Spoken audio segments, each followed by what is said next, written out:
살아가면서 여러분이 가장 어렵다고 느낄 때가 언제인가요?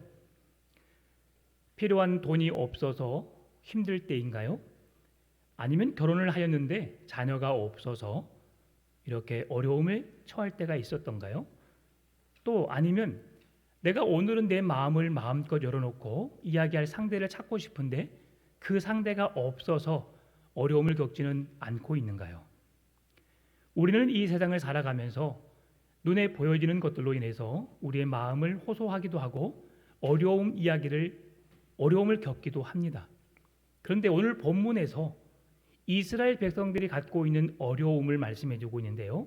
그것은 한마디로 하나님의 부재입니다. 이스라엘 백성들과 늘 함께 하셨던 하나님께서 오늘 33장에 와서 내가 너희들과 함께하지 않겠다고 말씀하십니다. 그 이유를 우리에게 말씀하시는데요. 우리가 32장의 말씀과 33장 오늘 본문의 말씀을 함께 살피면서 이 말씀들을 함께 살펴보기를 원합니다. 이스라엘 백성들은 하나님의 언약을 어겼지요. 그리고 그 약속의 말씀대로 살지 않았음을 보게 되는데요. 이스라엘 백성들이 하나님의 마음을 아프게 했고 또 그 약속된 말씀을 지키지 않음으로 인하여서 이스라엘 백성들에게는 어려움이 찾아오게 되었습니다. 그것이 바로 하나님의 부재이고요. 그리고 32장에서 말씀해주고 있는 그 죄악으로 인하여서 금송아지를 만들어서 그들이 우상 숭배함으로 인하여서 레위 자손을 선택하여서 3,000명의 사람들의 목숨을 잃게 하는 그런 일들도 경험하게 하셨습니다. 모세는 누구든지 하나님의 편에 서기를 원하는 자를 나아오라고 말하였을 때에 레위 자손이 그 편에 서기를 작정하지요. 여러분, 오늘 우리에게 하나님께서 말씀하시고 여러분이 하나님의 편에 서기를 원하시는 자 있으십니까? 라고 물었을 때에 여러분은 레위 지파처럼 일어설 수 있는 용기가 있는지요? 하나님의 편에 설 사람 나아오십시오 라고 말했을 때에 여러분의 삶 또한 하나님이 원하시는 그 자리, 주님을 위해서 생명을 내어걸 수 있는 자리, 하나님이 살아계시고 우리의 모든 것이 되시는 하나님을 위해 서야 할 그 자리에 서게 되는 은혜를 누리게 되기를 바랍니다. 그래서 하나님은 레위 자손을 통해서 이스라엘의 우상 숭배하여서 그 앞에 하나님 앞에 죄를 범한 백성들에게 3,000명이라는 숫자를 진멸하시는 결과를 낳게 되는 것이지요. 오늘 32장 31절 말씀 보니까 모세가 여호와께로 다시 나아가 여짜오되 슬프도소이다. 이 백성이 자기를 위하여 금신을 만들어 싸우니 큰 죄를 범하였나이다. 32절 그러나 이제 그들의 죄를 사하시옵소서. 그렇지 아니하시면 원하건대 주께서 기록하신 책에서 내 이름을 지워 버려 주옵소서. 여기에서 주목할 내용은 모세의 탄원 기도입니다. 이스라엘 백성들이 하나님의 언약을 파기하고 하나님을 섬겨야 할 백성들이 금송아지를 만들어서 하나님을 대신하였습니다. 하나님이라고 자청하고 금송아지 앞에 번제와 속죄제와 화목제를 드렸음에도 불구하고 하나님은 그 예배를 받지 않겠다고 말씀합니다. 여러분, 예배는 살아계신 하나님을 향하여 드리는 것입니다. 우리의 눈에 보이지 않지만 지금도 우리와 함께 하시고 우리의 모든 삶을 주관하고 이끄시는 하나님께 예배를 드리는 것입니다. 그런데 우리가 여기서 한번 생각해 볼 필요가 있어요. 비록 그들이 금송아지를 만들었지만 금송아지를 향하여서 하나님이라고 했고 그 하나님께 기존에 예배했던 대로 번제와 속죄제를 드렸습니다. 그러면 이것을 생각하기를 이스라엘 백성들이 우리가 하나님을 향하여서 드린 것인데 뭐가 잘못됐습니까? 라고 말할 수 있지 않았을까 생각해 봅니다. 그래서 하나님은 더욱 마음이 불편했던 것 같습니다. 왜냐하면 하나님은 어떠한 피조물에 어떠한 상징물에 제한되어서 역사하시는 하나님이 아니십니다. 사람의 마음에 편할 대로 하나님을 금송아지에 국한하여서 제한하여서 그 금송아지를 하나님으로 대신하여 섬긴 그 신앙 자체가 잘못되었기 때문에 그것이 바로 우상을 섬기는 것이기 때문에 하나님께서 이스라엘 백성들을 질책하신 거예요. 여러분, 여러분의 가정에 십자가가 있는가요? 예수님의 성화, 그림들 다 좋아하는 것들 있지요. 좋아하는 성경 말씀 이곳저곳에 붙여 놓았습니다. 그런데 우리가 영화를 통해서 가끔씩 보게 되는 게 뭐냐면 드라큘라가 나타났어요. 그럼 드라큘라가 싫어한 게 뭐죠? 마늘이죠. 마늘을 손에 듭니다. 그리고 또 더 싫어한 게 뭐죠? 십자가입니다. 십자가를 들었어요. 십자가로 탁 내쫓습니다. 드라큘라가 도망가요? 여러분, 예수님은 십자가에 매여 있는 분이 아닙니다. 우리가 십자가를 통해서 십자가를 보게 되면 그 상징물로 인해서 하나님을 생각하고 주님의 십자가의 사랑을 생각할 수 있는 수단으로 그것이 사용되어지는 것에만 이 상징물이 존재해야지, 상징물이 하나님인 것처럼 십자가를 들고 사단에게 내밀 때에 사단은 꿈쩍하지 않습니다. 무엇의 능력이 있습니까? 예수 그리스도의 이름의 권세가 있는 거예요. 내가 십자가를 들지 않는다 할지라도, 내가 성경책을 들지 않는다 할지라도 내가 믿는 하나님의 이름, 하나님의 이름의 구원이라고 하는 놀라운 능력이 그 이름 속에 포함되어 있는 줄 믿으시기 바랍니다. 그래서 우리 합동교단에 소속되어 있는 교회는 뒤에 십자가를 걸지 않습니다. 왜냐하면 그 십자가의 능력이 있는 것처럼 착각할 수 있기 때문이죠. 지금 이스라엘 백성들이 금송아지를 만들어서 하나님을 대신하여 섬기고 있는데 그것이 얼마나 잘못되었어 있는지, 얼마나 어리석은 모습인지를 하나님이 말씀해주고 있는 거예요. 그 마음에 하나님의 마음이 너무 괴로워서 그 백성들을 다 죽여버릴 수밖에 없는 마음이 들 것 같으니까 하나님은 이스라엘 백성들에게 안타깝지만 미안하지만 내가 너희들과 함께하지 않겠다라고 말하고 있는 거죠. 하나님이 그들과 함께하지 않는 이유는 그들을 사랑하지 않아서가 아닙니다. 그들을 내버려 두시기 위함도 아닙니다. 그들을 너무 사랑하시기 때문에 그들의 생명을 보존하고 그들을 지킬 수밖에 없는 방법이기에 하나님은 그 방법을 선택해서 그들에게 나아가고 계심을 우리에게 보여주고 있습니다. 오늘 여기서 우리가 주목할 말씀이 32장 32절 말씀인데요. 모세의 탄원이 자기의 생명을 담보로 드리는 중보의 기도가 되고 있다는 사실이죠. 내 이름이 생명록 책에서 지워진다면, 여러분, 이스라엘 백성들이 범죄한 사실로 인하여서 내가 생명록 책에서 지워지고 다른 백성들이 하나님 앞에 온전히 선다면, 주님, 나는 그것으로 인하여서도 나는 이 내 사명을 내가 다 감당하겠습니다. 모세의 이 마음인데, 여러분, 이 말을 들은 하나님께서 어떻게 반응하시는지 아십니까? 모세야, 나는 너의 생명 원하지 않는다. 내가 너의 마음 알아. 이스라엘 백성들의 죄악으로 인하여서 내 앞에 그 모든 백성들이 죄의 문제를 해결하고 하나님 앞에 너 떳떳하게 서기를 바라는 것이지, 그러나 너뿐만이 아니라 모든 백성들 가운데 하나님의 말씀을 어기고 계명을 지키지 않고 죄를 범하게 되면 누구든지 생명록 책에서 지워질 수 있어라는 것을 말씀해 주는 겁니다. 모세는 자기의 중보적인 기도를 통해서 이스라엘 백성들을 구원해 내려는, 그들을 건지려는 하나님의 사랑하는 마음으로, 헌신된 마음으로 간절히 기도해 보지만 하나님의 뜻은 모세의 생각과 달랐음을 말씀해 주고 있어요. 무엇입니까? 누구든지 죄를 범하면이라고 하는 단서가 하나님은 붙습니다. 죄를 범하는 그 모든 백성들은 그 누구도 회복될 수 없음을, 하나님의 구원의 자리에 설 수 없음을 말씀해 주는 겁니다. 그래서 우리는 죄로부터 거룩하게 구별된 하나님의 온전한 백성으로 살기 위해서 노력해야 하는 것입니다.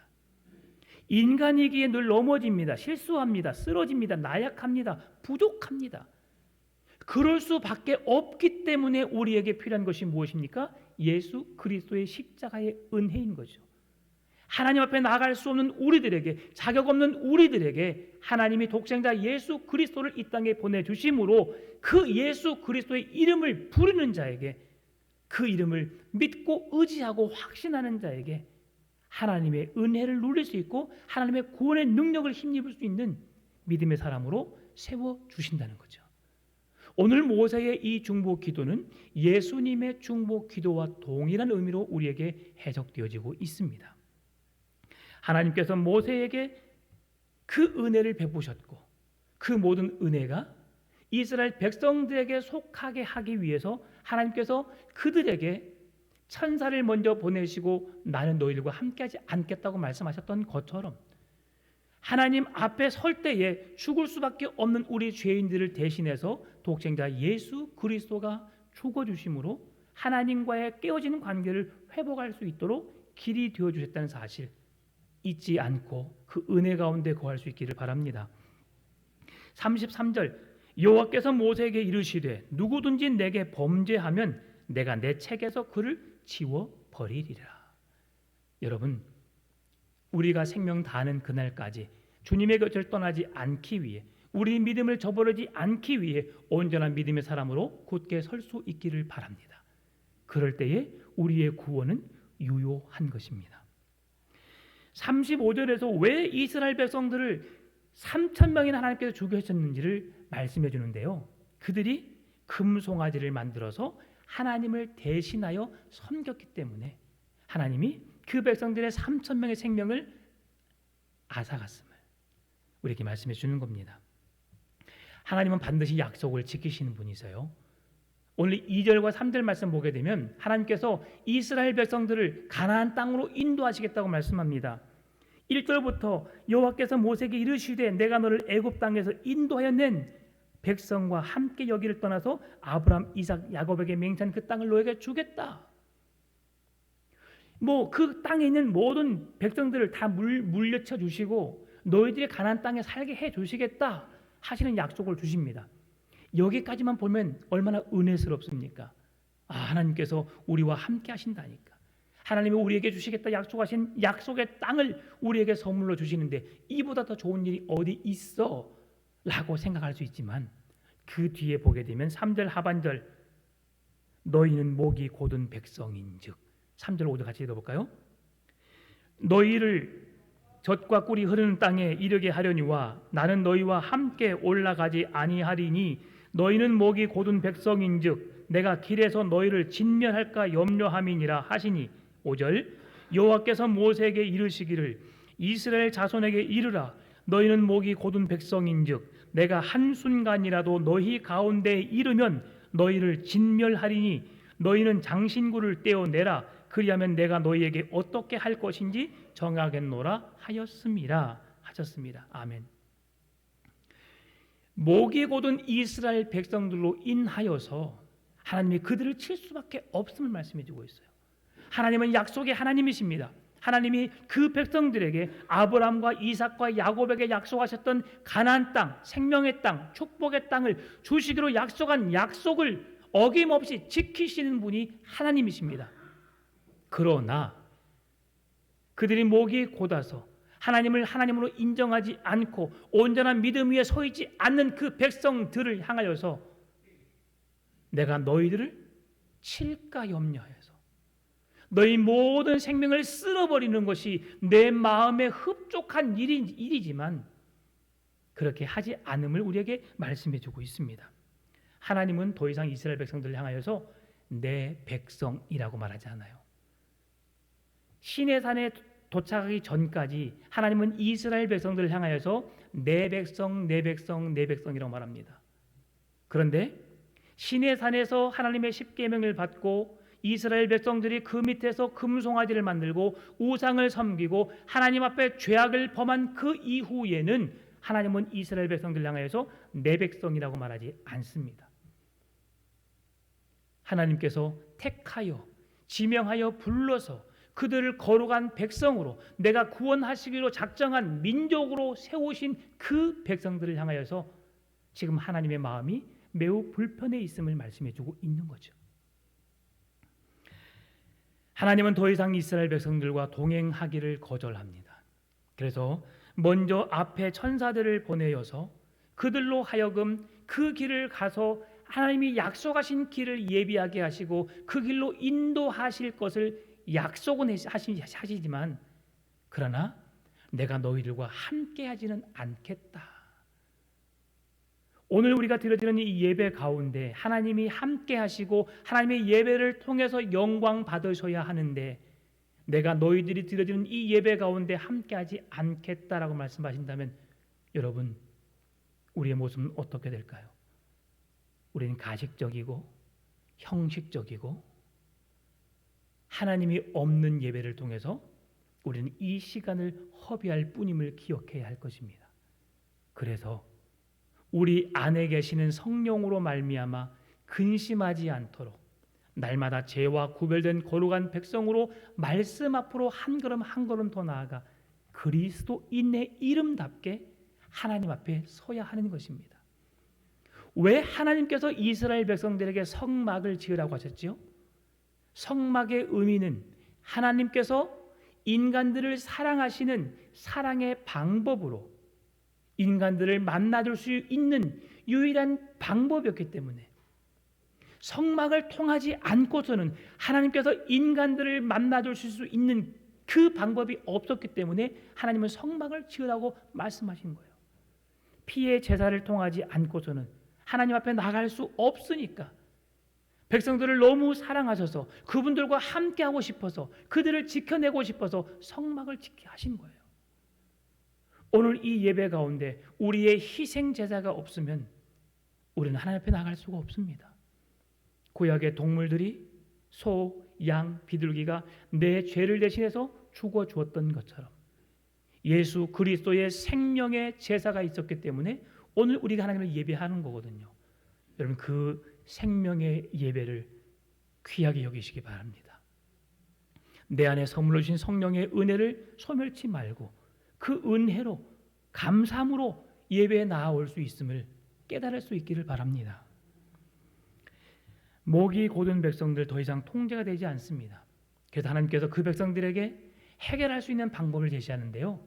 그들이 가지고 있던 장신구를 제거하라라고 말합니다. 장신구를 제거한다는 것은 무엇을 말합니까? 자신을 낮추고 회개한다는 의미와 동일하게 해석됩니다. 내가 해야 할 일을 내가 좋아했던 것을 내려놓고 잠시만이라도 하나님이 원하신 뜻을 위해서 나아가는 것. 그 뜻을 이루기 위해서 내가 좋아했던 것, 내가 사랑했던 것 다 내려놓고 하나님께로 나아가는 것. 이것이 진정한 회개입니다. 오늘 말씀을 보게 되면 4절 말씀. 백성이 이 준엄한 말씀을 듣고 슬퍼하여 한 사람도 자기 몸을 단장하지 아니하니. 여러분 하나님이 원하시는 것이 무엇인지를 지금 4절에서 말씀해 주고 있는데요. 하나님은 99%의 순종을 원하시는 것이 아닙니다. 100%의 완전한 순종을 원하신다는 것을 기억하시기 바랍니다. 하나님께서 아브라함을 부르셨을 때에 내가 너에게 독자 이삭을 너에게 주겠노라. 그렇게 기다렸던 아들을 100세가 돼서야 아들을 얻게 되었고 그의 나이 18살이 되었을 때에 그를 모리아 산의 번제물로 바치라고 말씀하신 하나님 잔인하기 끝이 없습니다. 어찌 하나님 내게 이러실 수 있습니까? 내게 아들을 주신다 하더니 그 아들을 번제물로 바치라고 말씀하십니다. 번제물은 갈기갈기 찢어서 주께 태워드리는 제사입니다. 어찌 내 사랑하는 아들을 그렇게 할 수 있습니까? 하나님이 원하시는 것은 아들 이삭을 바치는 아브라함의 100% 말씀에 순종하는 믿음을 요구하신 거잖아요. 그의 아들을 사랑하는 아들을 칼로 내려치기까지 더 이상 하나님이 말씀하지 않으면 그를 붙잡지 않으면 그 칼로 가슴을 꽂을 수밖에 없기 때문에 여러분 이스라엘 백성들은 그 유목민들은요 짐승을 잡을 때 한 칼에 잡습니다. 찔러야 할 것을 아는 거예요.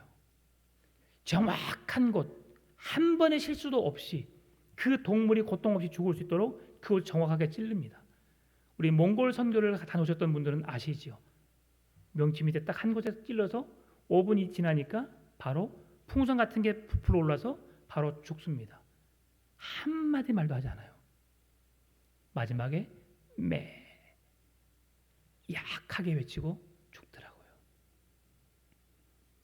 아무 말 없이 하나님의 온전한 뜻을 이루었던 어린 양 되신 예수 그리스도의 죽으심과 동일하게 양이 죽어가는 모습을 보았어요.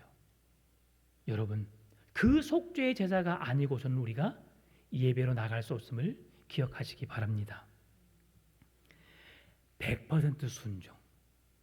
하나님의 뜻을 이루기 위한, 내가 이 정도 하면 됐지가 아닙니다.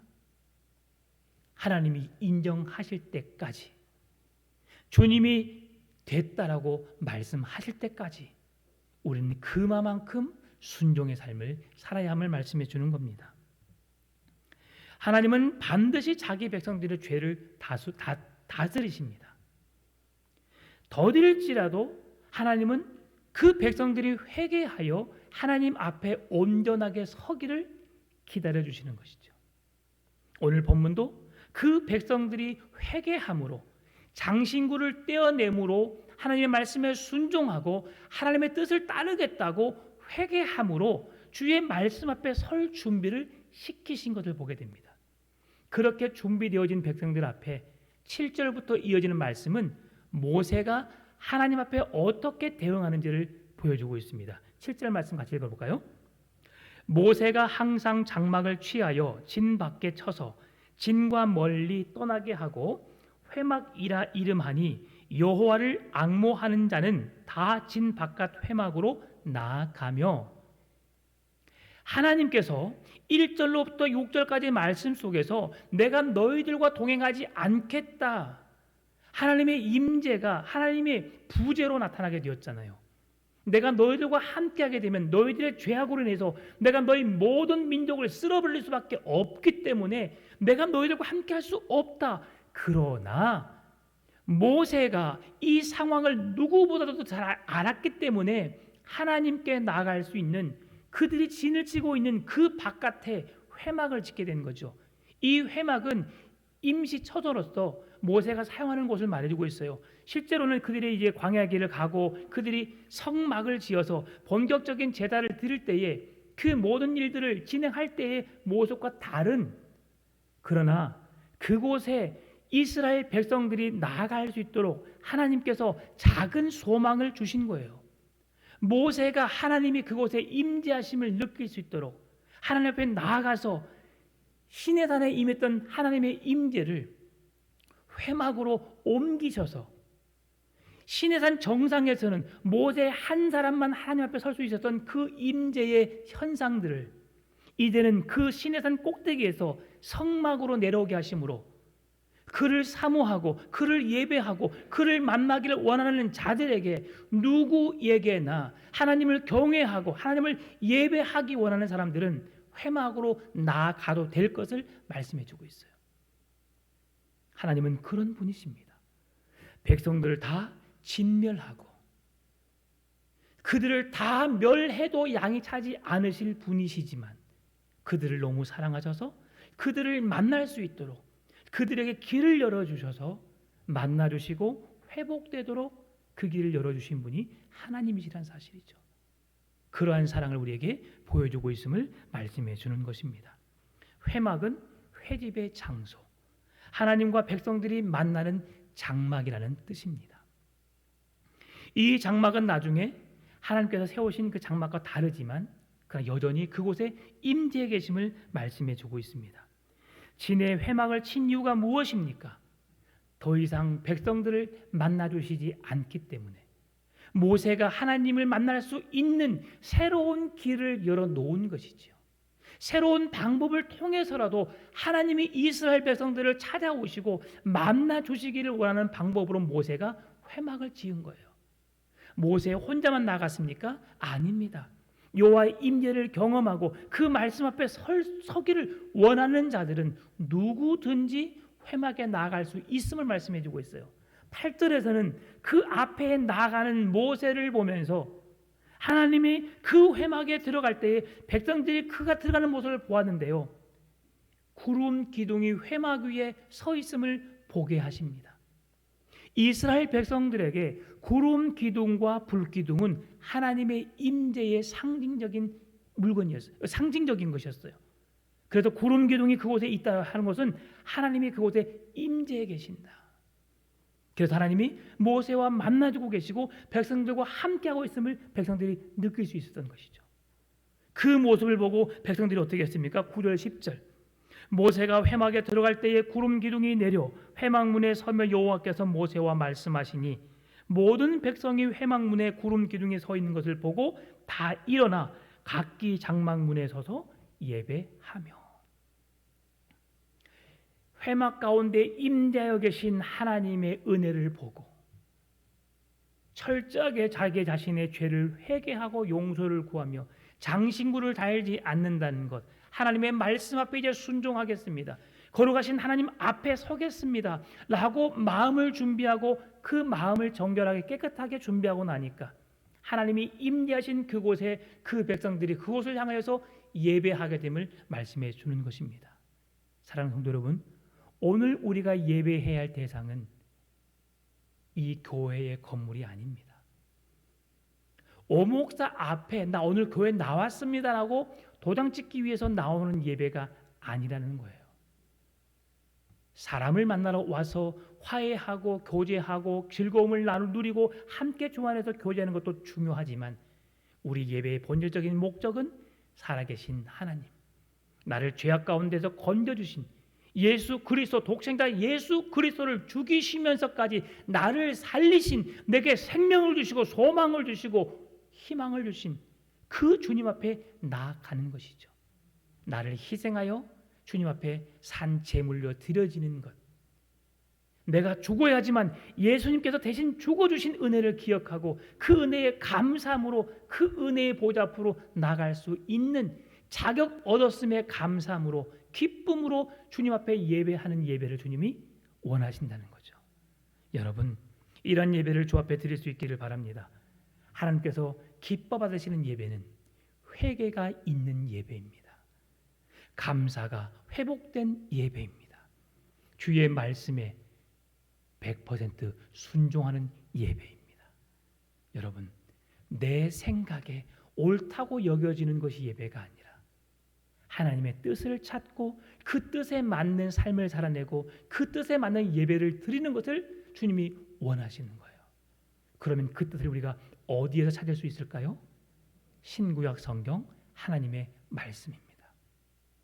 하나님의 말씀을 통해서 우리가 하나님 앞에 나아갈 수 있는 방법을 열어놓으셨고요, 그 길을 우리에게 허락하셨고요, 성경을 통해서 우리에게 깨닫게 하시고 회개하게 하시고 하나님의 말씀대로 살아갈 수 있도록 길을 열어놓으셨습니다. 이것이 우리가 말씀을 날마다 묵상해야 할 이유가 되는 것이에요.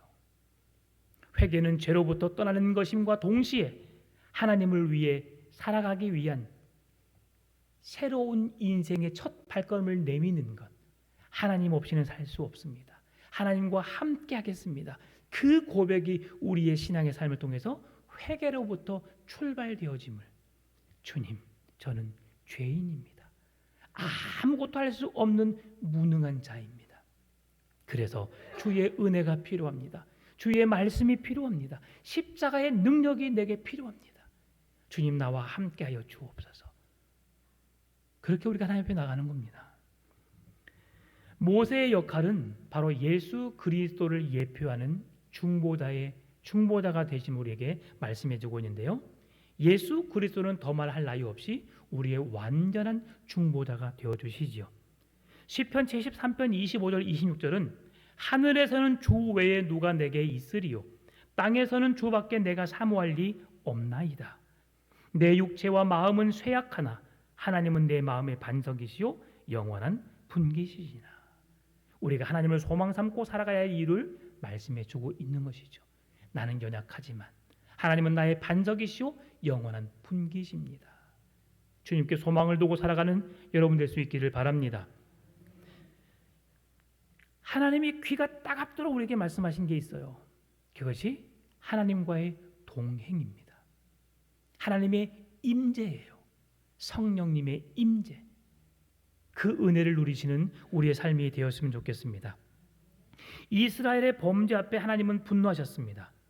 그러나 하나님은 그 범죄 앞에서도 끝까지 그들을 긍휼히 여기시고 그들을 품으시기를 원하셨던, 그들을 사랑하셔서 용서하기를 기뻐하셨던 하나님을 보게 되는데요. 이스라엘 백성들은 온전한 회개로 하나님께 죄 용서함을 받게 되었습니다. 4절, 5절, 6절. 장신구를 제거하고 하나님 앞에 통회하고 자복하고 회개하는 마음으로 주님 앞에 나아갔고, 결론적으로 우리에게 긍휼의 은혜를 통해서 하나님의 백성됨을 누리게 하시는데요.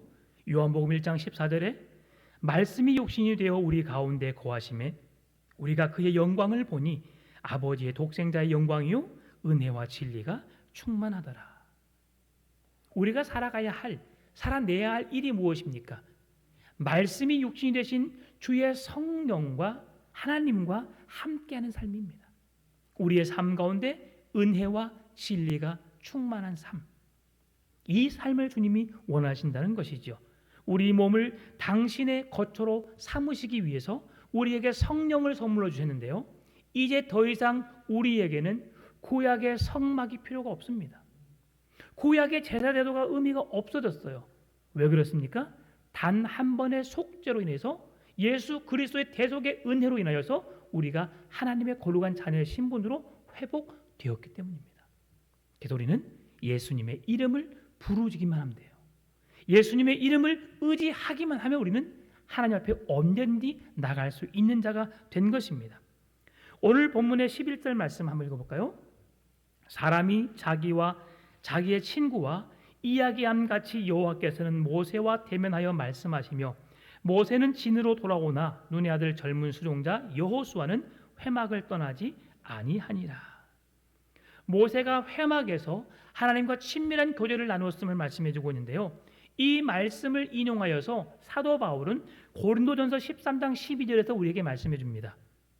우리가 지금은 거울로 보는 것 같이 희미하나 그때에는 얼굴과 얼굴을 대하여 볼 것이요 지금은 내가 부분적으로 아나 그때에는 주께서 나를 아신 것 같이 내가 온전히 알리라. 아멘. 성막을 통해서 임재하신 하나님의 얼굴을 볼 수 없습니다.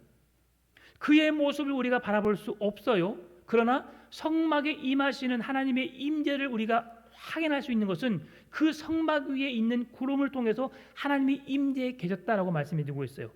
신약시대 바울도 마찬가지로 이 상황을 보고 하나님을 어떻게 표현했느냐, 거울 속에 희미하게 보이는 것처럼 하나님이 보이지만 이제 마지막 날이 되어서 심판날이 되어서 예수 그리스도가 이 땅에 임재하실 때에 내가 생명을 다하는 그날 주님의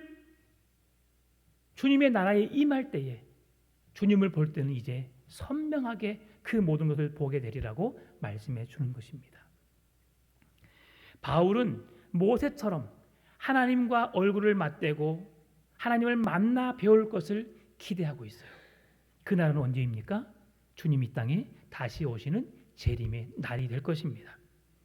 오늘 이 11절 말씀을 통해서 우리가 깊이 생각해 볼 수 있는 게 뭐냐면, 모세가 그 하나님과 친구와 이야기하듯이 친밀한 대화를 회막에서 나누는 가운데 모세가 그 회막을 떠나서 이스라엘 백성들에게 다가서서 그곳에서 임한 하나님의 은혜를 누리고 말씀을 선포하여서 백성들에게 선포하는 동안 여호수아는 그 회막을 떠나지 않았다라고 말씀해 주고 있는데요. 이 의미는 우리에게 매우 큽니다. 이스라엘 백성들의 오염, 죄로부터 오염된 부정한 모든 것을 막기 위해서 여호수아가 끊임없이 회막에 거하고 있음을 말씀해 주고 있어요. 또한 여호수아가 회막에 그 오랜 시간 보낼 수 있었던 이유는 모세의 뒤를 이어서 여호수아가 이스라엘 백성들을 인도해 내야 하기 때문에 하나님께서 그를 준비시키시고 하나님께서 그를 통해서 일하시려는 계획을 갖고 있음을 우리에게 보여주고 있습니다. 사랑하는 성도 여러분, 하나님의 진노하심으로 죽어 마땅할 우리 죄인들에게 모세의 중보 기도를 통해 여호수아의 중보 기도를 통해 그 백성들을 살리시고 진노로 하나님의 은혜 앞에 설 수 없는 백성들에게 은혜로 다가오셨던 하나님께서 오늘 저와 여러분에게도 그런 은혜를 맛보고 그 은혜 안에 설 수 있는 복된 삶을 살아갈 수 있기를 바랍니다. 마지막으로 요한복음 15장 5절 말씀을 함께 읽습니다. 나는 포도나무요 너희는 가지라. 그가 내 안에 내가 그 안에 거하면 사람이 열매를 많이 맺나니 나를 떠나서는 너희가 아무것도 할 수 없습니다. 하나님이 없는 인생, 우리에게 아무런 의미가 없습니다. 여러분에게 복이라는 것이 무엇입니까? 복은 하나님과 함께하는 것입니다. 내가 사망의 음침한 골짜기에 거할지라도 해를 두려워하지 않을 것은 주께서 나와 함께하십니다. 내가 즐겁고 기쁘고 행복할 때만 주님이 함께하심을 누리는 것이 아니고 내가 절망 속에서 질병으로 고통 속에서 어려움 속에서 허우적거리고 포기하고 싶고 인생을 내려놓고 싶은 그 순간에도 나와 함께 하신 하나님으로 인해서 만족하며 살아가는 것, 이것이 진정한 은혜이고 온전한 신앙이 되는 줄을, 너희가 나를 떠나서는 아무것도 할 수 없습니다. 날마다 24시간 하나님과 예수님과 행복한 동행의 삶을 살아가시는 여러분의 삶이 되시기를 주의 이름으로 축원합니다. 참 좋으신 아버지 하나님 감사합니다. 주의 은혜를 잊지 않게 하여 주시고 죽어 마땅할 죄인들을 사랑하시고 구원해 내신 하나님의 크고 놀라우신 사랑을 기억하게 하여 주시고 나를 떠나서는 아무도 살 수 없음을 말씀하신 주님 앞에 주님과 늘 동행의 삶을 살 수 있도록 우리 성도님들을 붙잡아 주옵소서. 감사합니다. 살아계신 예수님의 이름으로 기도드립니다. 아멘.